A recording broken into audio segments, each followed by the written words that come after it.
Hi, I'm Nancy O'Neill, and you're watching Aging Gracefully on Suncoast FYI. This episode will feature Dr. Sessa from Sarasota Surgical Arts, Dr. Sampson from Sarasota Vascular Specialists, and Dr. Burns from Sarasota Pain Relief Center. Thanks for tuning in.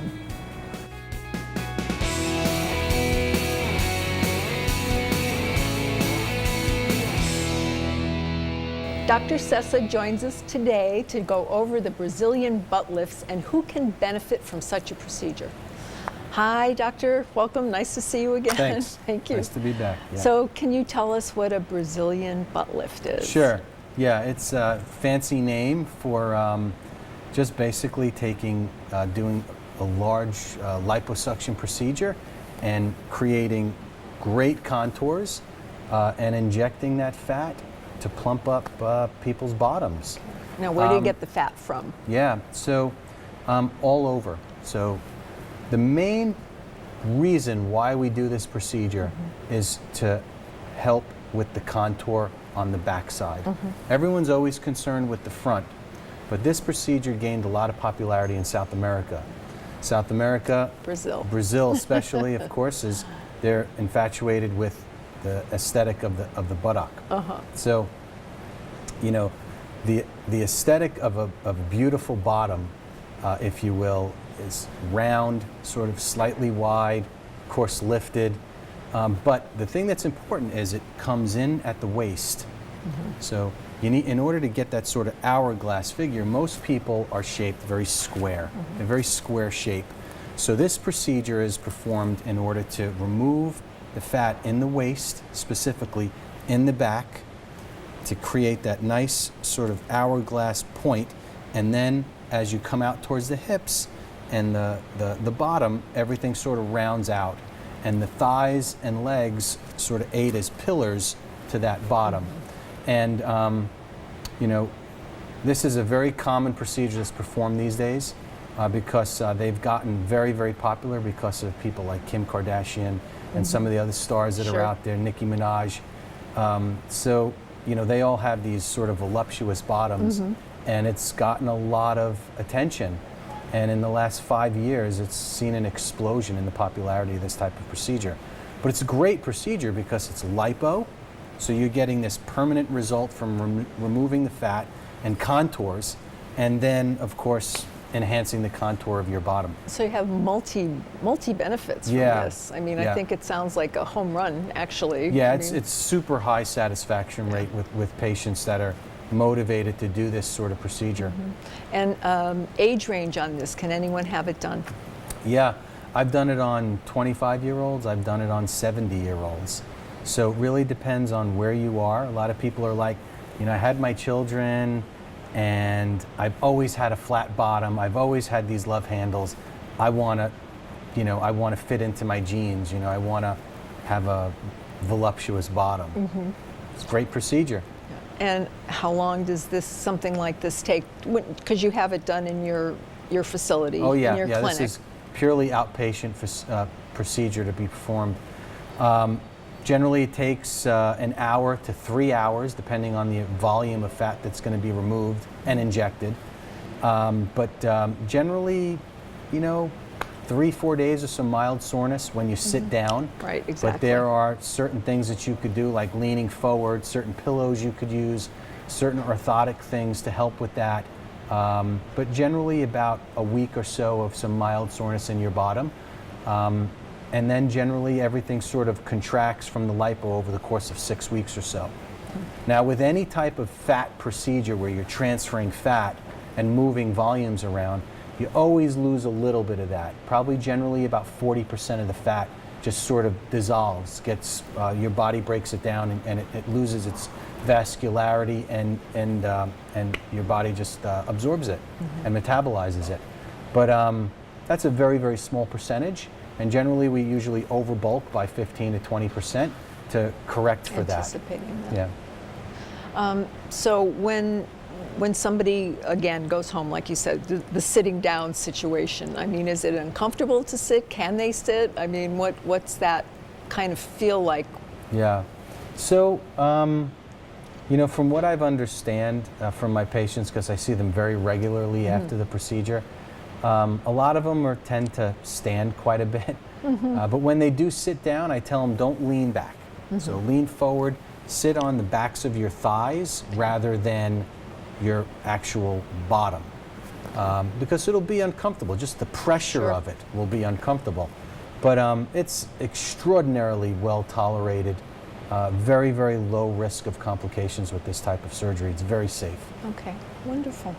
Now, this is our last time seeing you for this season. Is there anything that you would like to share with our viewers before we wrap it up? Oh, no, it's been great. I always like to come on and sort of educate. I used to do a lot of seminars at my office, and I have loads of videos on YouTube where I'm just sort of sitting in front of a camera talking about pictures.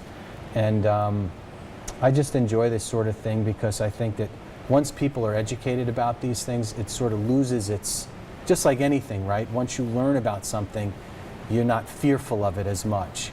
So it's a great joy for me to do these sorts of things. Yeah, well, I've been on your website many times, and I've looked at the videos and seen the results, and they're amazing. Well, thanks. Absolutely amazing. So it's been a real pleasure having you with us. Thank you. Thank you. Do you have unsightly hand veins? Well, coming up next, Dr. Sampson will be in the studio to tell us what can be done to get rid of them. So please stay tuned.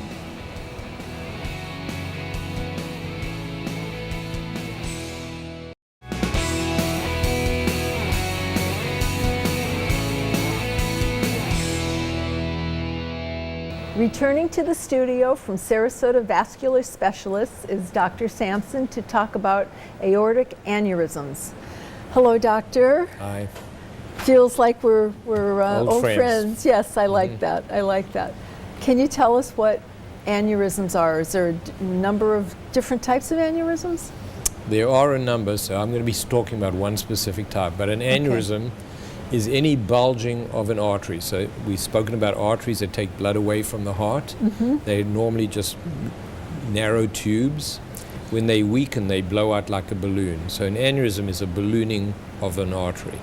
So there are arteries that can be an aneurysm in the brain. I don't talk about that because that's a completely different condition. Okay. Neurosurgeons deal with that. But there are certain sites of the body where these other aneurysms can happen, and the main area is in so-called the aorta. That's the main big artery that comes out of the heart, goes through the chest, down through the abdomen towards the legs. And the main area where people tend to get aneurysms is as that main artery goes into the abdominal region, it's an area where it starts to balloon out. Okay. So is it harder to notice or feel? I mean, I would think if something was bulging out that you would see it, but in your abdominal cavity, you don't know whether You're that's You're 100% right. People don't know they even have it because it's completely asymptomatic. In other words, it sits there and starts to balloon out and the patient doesn't feel a thing. And then all of a sudden it gets to a size where it's so big that it bursts. Yes. And then all the blood comes rushing out into the abdominal cavity, and that's usually fatal. So in other words, it happens so quickly that some patients don't even know they had it, and they may be diagnosed as having had a heart attack and just dying on the spot. But other people will have severe abdominal pain, really severe abdominal pain, back pain. They come rushing into the emergency room with low blood pressure. They're obviously terribly ill, and then we have to rush them to surgery. So what's important with an aneurysm is to find it before it ruptures, and that's the whole key here. Okay. Well, and again, since you said they're so hard, symptoms, what are the symptoms? None. No symptoms. No symptoms? No, none at all. Oh my gosh. So they're picked up in the abdominal cavity by a good doctor. Okay. When you go for your physical. Okay. We are talking about aging gracefully. This is really a condition of older people. Yep. So when you go for your physical, the doctor will put their hands on your tummy, and if they feel this kind of this pulse that's abnormal, they'll send the patient to a vascular surgeon for a checkup. Sometimes they're just found by chance. So the patient has some abdominal discomfort. For some other reason, they get an ultrasound or they get a CAT scan. Lo and behold, there's an aneurysm. Okay. So then they are referred to us. Okay. And what types of treatments do you use? So the important thing here, small aneurysms are very unlikely to rupture. So it's just like a balloon. When you blow up a balloon, you don't expect it to just burst as you're blowing it up. Of course it can. But it's as it gets bigger. So what we do is either on a CAT scan, which is really just a fancy X-ray, or an ultrasound, we measure the aneurysm, and if it's greater than 5.5 centimeters, which is a little bit about the same size as this artificial fruit, Okay. if it gets to that size, then we would do something to fix it. Okay. And what types of treatments are there? So in the old days, which is even now to tell you the truth, the main way of doing it was a big open operation. Go to sleep, cut the abdomen open, cut out the aneurysm and replace it. That's about 6 days in the hospital, recuperating at home, and about 2% of people actually die from the surgery. But fortunately, over the last 15 or so years, we've had a new way of doing it where we go in through the groin and we actually put an artificial artery inside the aneurysm, much like an inner tube in a tire. And we do that through a little puncture wound in the groin. And that's an overnight stay in the hospital and home the next day. It's been a major advance. So what that does is, overrides the aneurysm, and what happens to all the blood that's been in that You're artery? very good at your question. So what happens is you've got this inner tube, and so the blood's going in the inner tube, but there's this sac of normal blood vessel around it. Right. Well, that blood gets trapped and just forms a clot. And the clot just stays there, and slowly the body absorbs it, and the aneurysm goes away. Okay, and it dries up, And it dries up basically and goes away. All right. So another place where you can get an aneurysm is in the chest, where the artery comes out. Now that's very hard to diagnose because nobody can feel through your rib cage and see you've got an aneurysm. So that is usually found by chance on a chest X-ray or in someone that may have had a history of aneurysms. Now there's one other aneurysm I'd like to speak about, and that's called a dissecting aneurysm. And that's a condition where people who have very, very high blood pressure, something maybe like 200 over 100, will suddenly get a tear in the main artery. And they get tremendous sudden chest pain in the chest. And the blood goes down the wall of the artery, and then it kind of blocks the artery off, and that can cause circulation trouble and also sudden death. So that happened to John Ritter, the famous actor from TV actor. So again, if you get sudden severe chest pain, that's not necessarily a heart attack. But if you have it and you're in that situation, again, the emergency room is the safest place to be. Okay.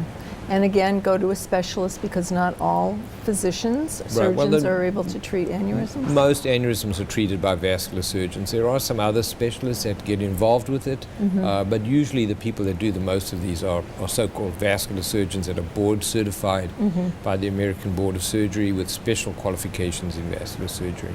Okay. Well, again, always nice to see you, and thank you for the invite. See you again. Sure. Thank you, Doctor.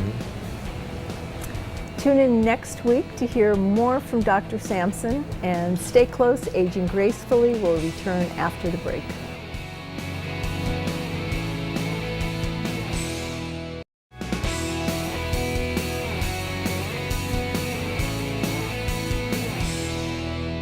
Dr. Burns from Sarasota Pain Relief Center returns to our studio today to further inform us of arthritis and other sources of pain that we may have. Welcome back, Doctor. Thanks for having me back. Thanks for being here. It's my pleasure. So we know that arthritis can cause a number of different pains. I know it can cause pain in your lower back.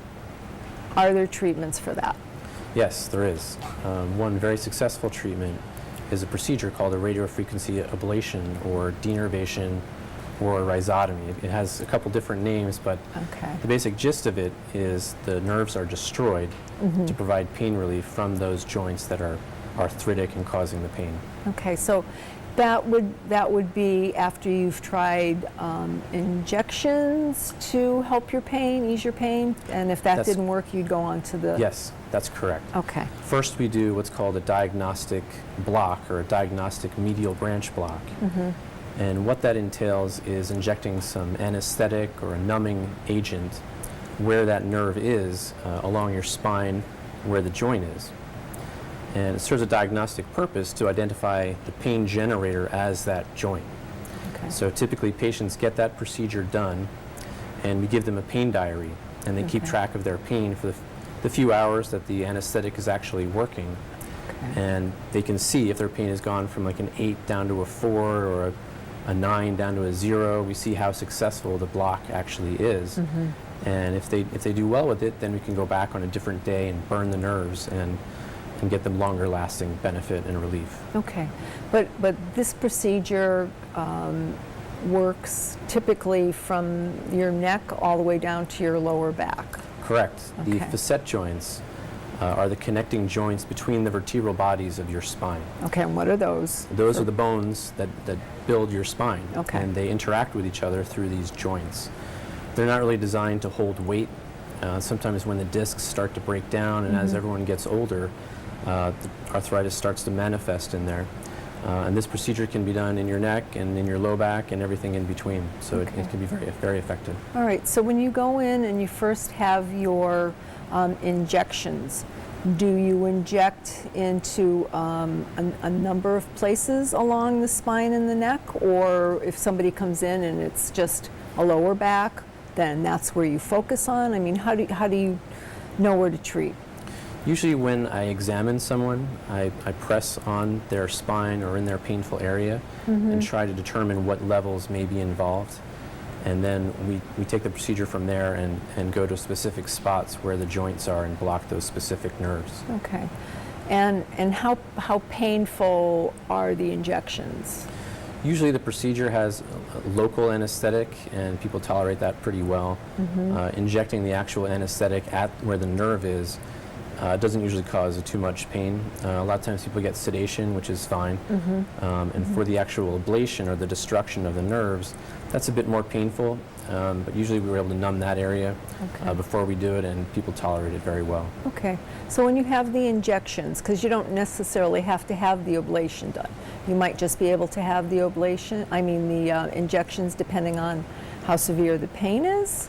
Sometimes that happens. Yeah, I've had Okay. a number of patients where we do the blocks and patients do really well after that, and they don't Okay. need anything else. And I think some of it may be because you're blocking this loop of pain that people have in their nervous system, and all of a sudden that's sidetracked by just blocking it, Okay. and they do really well. Okay. And how long will a typical treatment last? So the ablation generally lasts between 6 months and 2 years. Okay. I would say on average it's about a year. Okay, that's the ablation, but I mean, if you Correct. just have the injections, how long are Oh, those? right. The medial branch blocks, the diagnostic blocks, Yeah. usually last a few hours. And that's it? Yeah. Okay. Okay. And a lot of patients get kind of frustrated because, I had these blocks, I did great for a few hours. Sure. Why can't I? And then I have to kind of explain to them that that's a diagnostic purpose. Okay. Just to take away the pain to see if that's actually what's causing your pain. Okay. Then we can do something more permanent where we destroy the nerves. All right, so that's when the ablation comes into play. So you just want to Correct. make sure that you're getting the right spots when you do the injections. Exactly right. Okay, so the ablation, how long does that procedure take, and is there a recovery period? Yes. The procedure takes about 20 minutes to do. Generally, people are down maybe for a day, just because they've had a procedure and they may be a bit sore. Okay. Typically, people have a little bit of pain afterwards for about a week or two. They may feel soreness there.